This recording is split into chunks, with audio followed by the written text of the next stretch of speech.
Starvation's not an uncommon fate in District 12. Who hasn't seen the victims? Older people who can't work, children from a family with too many to feed, those injured in the mines, struggling through the streets, and one day you come upon them sitting motionless against a wall or lying in the middle. You hear the wails from a house, and the peacekeepers are called a call in to retrieve the body. Starvation is never the cause of death officially. It's always the flu or exposure or pneumonia, but that fools no one. On the afternoon of my encounter with Peter Malark, the rain was falling in relentless icy sheets. I had been in town, trying to trade some threadbare old baby clothes of Prims in the public market, but there were no takers.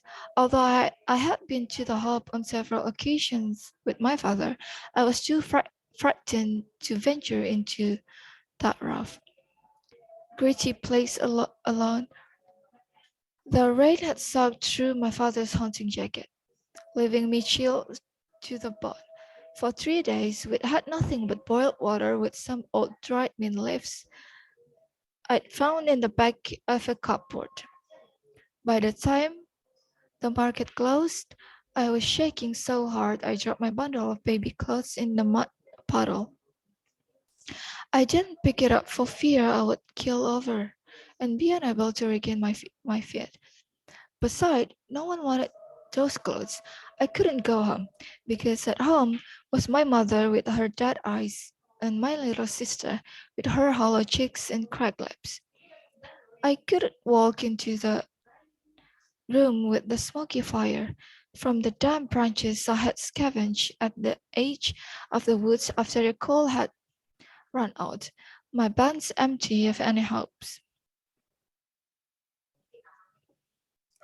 I found myself stumbling along a muddy lane behind the shops that serve the wealthiest townspeople.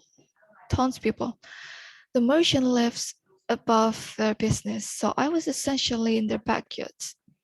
I remember the outlines of garden beds not yet planted for the spring, a goat or two in a pan, one sodden dog tied to a post hunched defeated in the muck. All forms of stealing are forbidden in District 12, punishable by death, but it crossed my mind that there might be something in the trash bins, and those were fair game. Perhaps a bun at the butcher's or rotted vegetables at the grocer's, something no one but my family was desperate enough to eat. Unfortunately, the bins had been just emptied. When I passed the baker's, the smell of fresh bread was so overwhelming I felt dizzy. The ovens were in the back, and the golden glow spilled out the open kitchen door. I stood mesmerized by the head and the luscious scent until the rain interfered, running its icy fingers down my back, forcing me back to life. I lifted the lid to the baker's trash bin and found it spotlessly, heartlessly bare. Suddenly, a voice was screaming at me, and I looked up to see the baker's wife, telling me to move on, and did I want her to call the peacekeepers, and how sick she was of having those brats from the seam pawing through her trash. The words were ugly, and I had no defense. Carefully replaced the lid and backed away. I noticed him, a boy with blonde hair, peering out from behind his mother's back. I'd seen him at school. He was in my year, but I didn't know his name. He stuck with the town kids, so how would I? His mother went back into the bakery, grumbling, but he must have been watching me as I made my way behind the pen that held their pig, and I leaned against the far side of an old apple tree. The realization that I had nothing to take home had finally sunk in. My knees buckled, and I slid down the tree trunk to its roots. It was too much. I was too sick and weak and tired. I was so tired. Let them call the peacekeepers and take us to the community home, I thought. Or better yet, let me die right here in the rain. There was a clatter in the bakery and I heard the women screaming again, the sound of a blow, and I vaguely wondered what was going on. Fit slouched toward me through the mud and I thought it's her. She's coming to drive me away with a stake, but it wasn't her. It's the boy. In his arms he carried two large loaves of bread that must have fallen into the fire because the crusts were scorched black. His mother was yelling, "Feed it to the pig, you stupid creature! Why not? No one doesn't will boil burnt bread." He began to tear off chunks from the burnt parts and toss them into the rough, and the front bakery bell rang and the mother disappeared to help a customer. The boy never even glanced my way, but I was watching him, because of the bread, because of the red wheel that stood out in his cheekbone. What what had she hit him with? My parents never hit us. I couldn't even imagine it. The boy took one look back to the bakery as if checking that the coast was clear. Then his attention back on the pig. He threw a loaf of bread in my direction. The second quickly followed, and slouched back to the bakery, closing the kitchen door tightly behind him. I stared at the loaves in disbelief. They were fine, perfectly really, except for the burnt areas.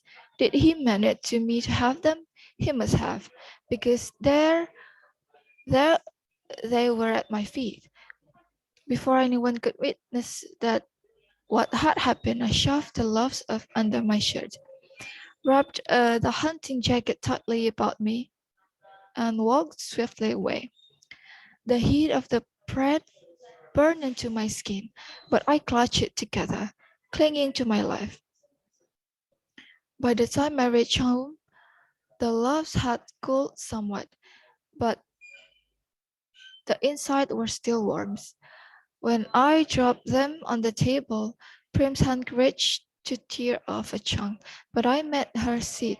First my mother to join us at the table, and I poured warm tea. I scraped off the back stuff and sliced the bread.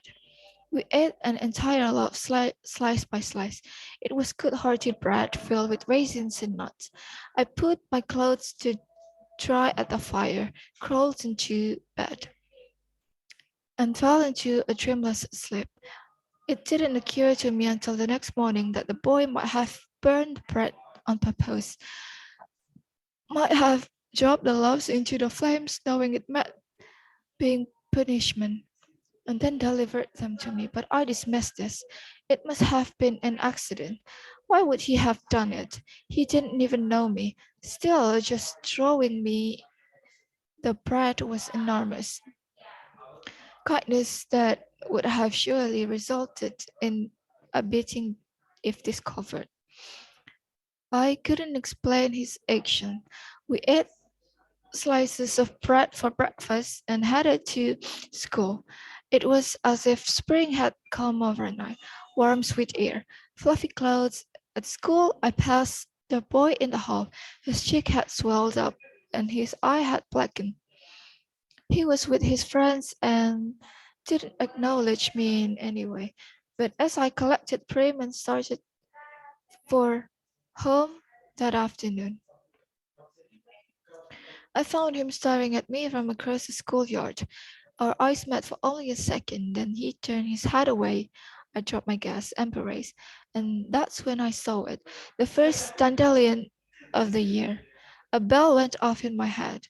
I thought of the hours spent in the woods with my father, and I knew how we are going to survive.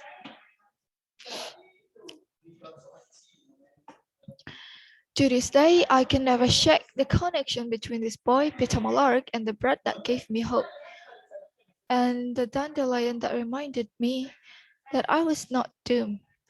And more than once, I have turned in the school hallway and caught his eye trained on me. only to quickly flit away.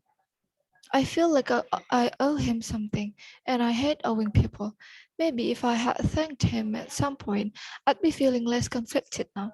I thought about it a couple of times, but the opportunity never seemed to present itself, and now it never will, because we are going to be thrown into an arena to fight to the death. Exactly how am I supposed to work in a thank you in there? Somehow it just won't seem sincere if I'm trying to slit his throat. The major finishes the dreary treaty of season and motions for Peter and me to shake hands.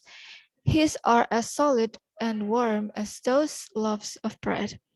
Peter looks me in the eye and gives my hand what I think is meant to be reassuring squeeze.